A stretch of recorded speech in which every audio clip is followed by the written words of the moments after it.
What's up, guys? Welcome to another video. Not another one. This is like our first Camry E, Filmmaker E, video E. Yeah. All right, guys, so today we are comparing two lenses. We got the 50mm 1.8 and the 50mm 1.2. This is the brand new 50mm 1.2 by G-Master. We just got our hands on it, and guys, the results have been phenomenal, but we'll touch on those later. Aaron, you said this is your pride and joy, right? This right here was the very first lens that I got when I started shooting on Sony. I built my whole portfolio with this lens. I am a huge backer of this lens and the price point of it. So why? What made you this lens like so special to you? Well, after I bought the Sony, I was broke. Fair enough. You got the A7 III, right? I got the A7 III. It was an expensive purchase for me, coming out of high school. So I was looking for something with a low aperture, but also at a good price point, and this is what everybody recommended. The 1.8, can't beat a 1.8. 50mm, one of it's the go-to focal length for all lenses. So just with those two things, I couldn't beat it, and so that's what I bought. And so we went with the 50mm 1.2 because we wanted, if it has the name G-Master in it, we're gonna get it apparently. It's kind of like, it's not just the name brand, they're amazing, but it's kind of hard once you have two G-Masters not to try to get them all. They're kind of like Pokemon in that way, but we have the 24mm, we have the 24 to 70, the 70 to 200, and 16 to 35. So we wanted to complete the collection and get the 50mm. The reviews on this, the practice footage, everything we saw made it irresistible. So we went ahead and dropped $2,000 on it the second it came out, and we've been so happy with it. Like he said, 50mm is a great focal length to shoot at, not only for photos but for video. It's very complimentary on the face, but it also gives you enough width to have some fun with it. So we're gonna be diving into the photos and videos that these two lenses could capture, and we're gonna be comparing them. It's a $200 lens versus a $2,000 lens. Let's get right on into it. First off, we're gonna do a side-by-side right here with my girlfriend Rain, actually my fiance Rain. So we just got engaged. Thank you to Aaron and Nick for helping film it. We're gonna be putting some B-roll up right here. But magical moment, and I really can't wait for Aaron to get me the photos. So any day now, brother. I'm working on it, man. I appreciate it. Anyway, so just off of this initial screenshot, like this initial frame right here, which one do you think is the 1.8 and which one do you think is the 1.2?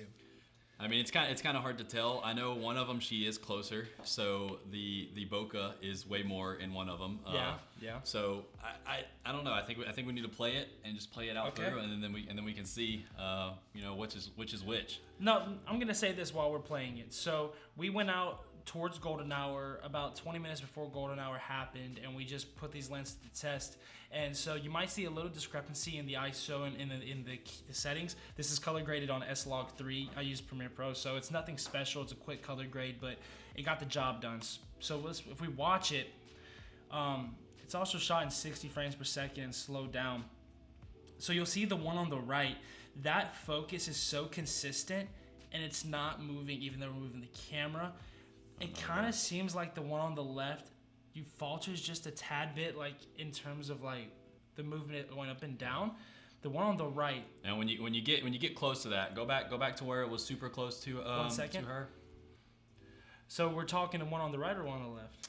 I would say the one on the right, when it gets up to that close shot, if I feel like it's more focused on her face rather than her hair. So the one on the left, her hair is more in focus, while the one on the right, it kind of blurs it out more and makes it look, more, I don't even know how to, you know what I mean? No, this is a good still shot right here to compare.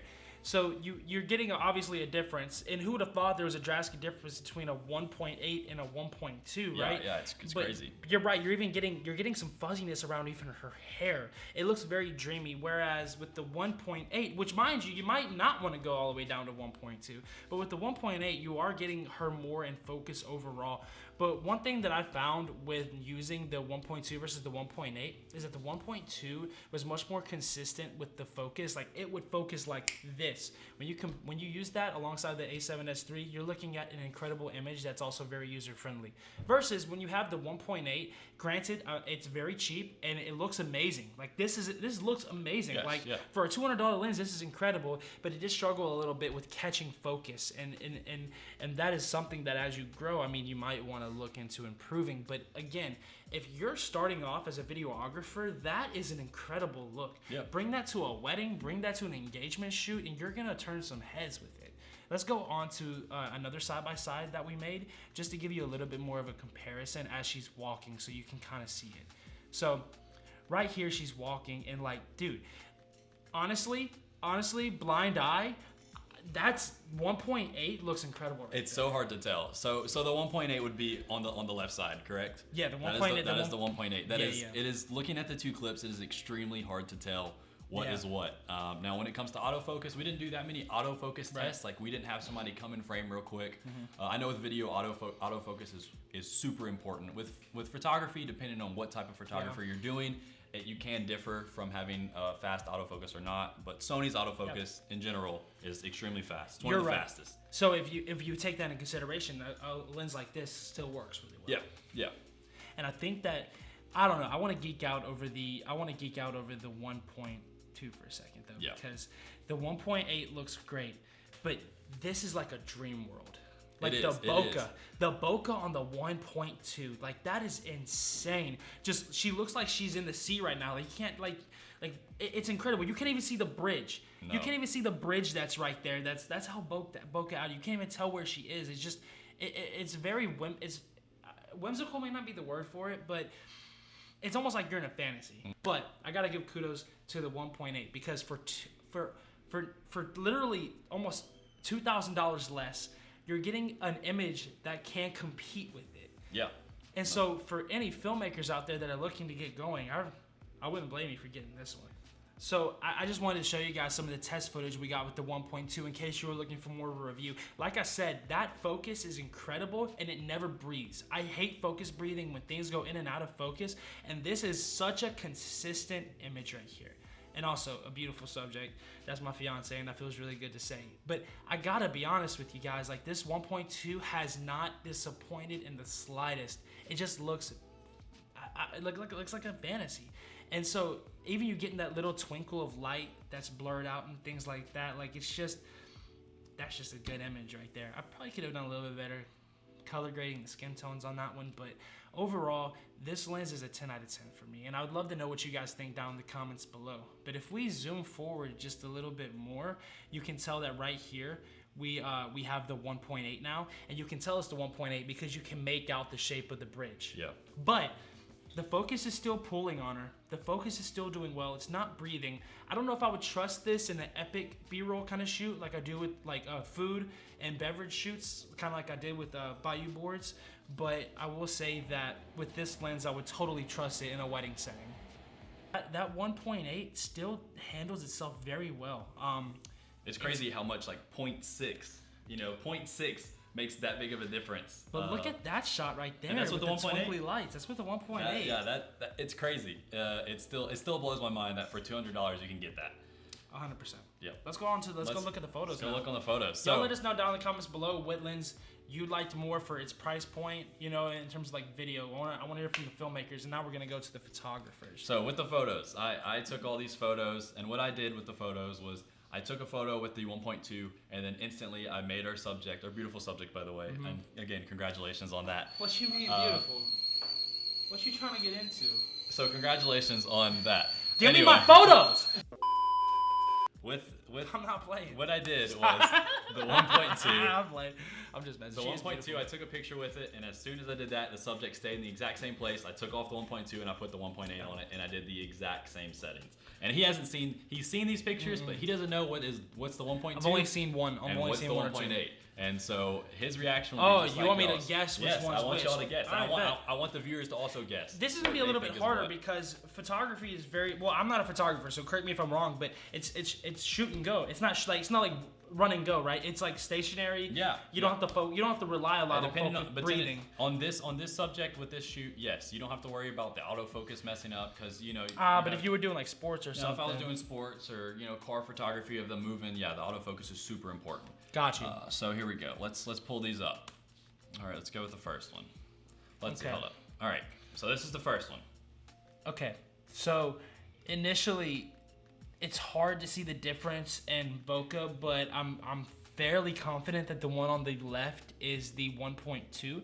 and the one on the right is the 1.8, because I'm looking at the greenery in the background and I can see a little bit more of it in the right versus in the left. It literally, I guess you were at 1.2, and I don't know if we had the exposure correct, but that sky is the highlights are super strong, you know? And obviously we're letting so much light in that's understandable. I actually think that it looks like a halo, and I love that color grade. Yeah. All right. That's my guess, though. That's your guess. The one on the left is what?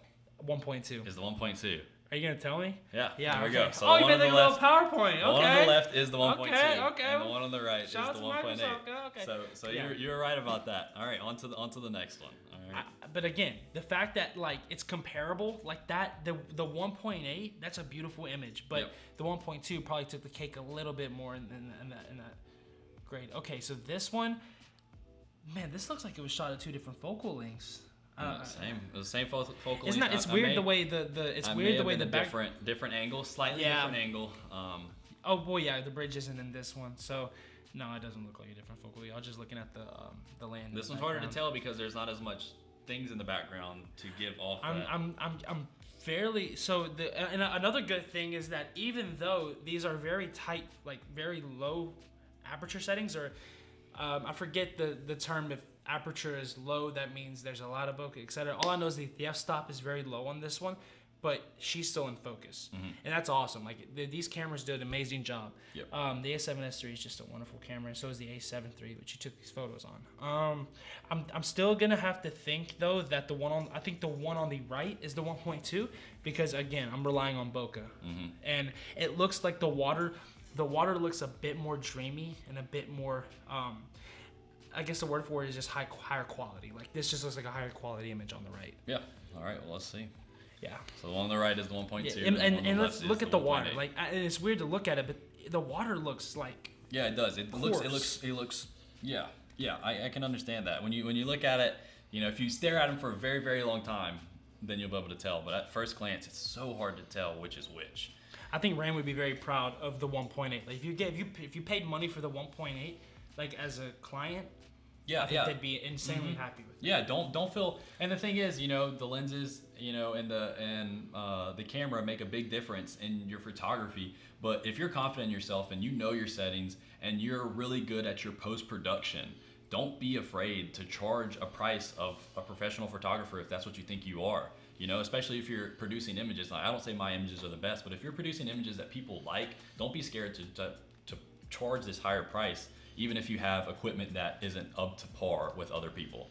I absolutely agree. I think that, you know, a lot of times the way you work with people and the quality that you do your work oftentimes can make up for even having cheaper equipment like this lens. Like Aaron said, Aaron's built an incredible portfolio with a $200 lens. So really nothing's stopping you guys. You can even like start with your phone if you wanted to. Yeah, 100%. All right, so I think this is the last one that we have. Wow, that's close. Again, this is an untrained eye with photography, but that's hard to tell. Dang, that's really hard to tell. These are really great images too. Dang. Crap, dude. And I got B-roll of you doing this behind the scenes. You were like risking it for the biscuit on this shot. Yeah, you gotta do what you gotta do to get the shot. 100%. You were athletic on this one right here. Yeah. You gotta show that B-roll, bro. I forgot which one was which, honestly. I forgot what I put where. I mean, either way, look how dreamy, it almost looks like you got these on a green screen, because look at the way the gate looks blurred out. Yeah. Like, I guess that's also the mist filter in action, too. I didn't even use the mist filter. You didn't? I didn't use. This was straight from both lenses. Ooh. Yeah, I didn't even use the mist filter. I'm gonna guess that the one on It's hard. I think the one on the right's the 1.2.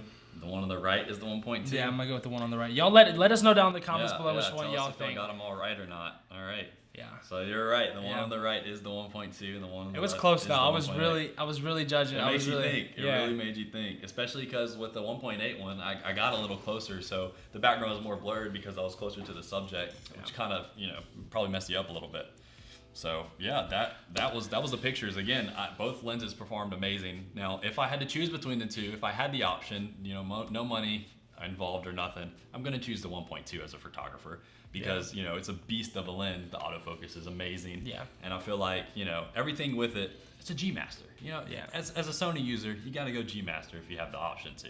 But if as a photographer you're on a budget and you're looking to start your portfolio, 1.8, 100%, 1.8. I gotta reiterate what he's saying, because if I had no lenses, like all my team members took my lenses and I had this laying around in the corner, I'd be like, thank God, like, because you can still make some magic with this. If you guys are wondering though, learn how to set your aperture, learn how to set your ISO, learn color profiles, and then honestly, you can make magic with any kind of lens. It's just up to your budget and what kind of style you like a lot.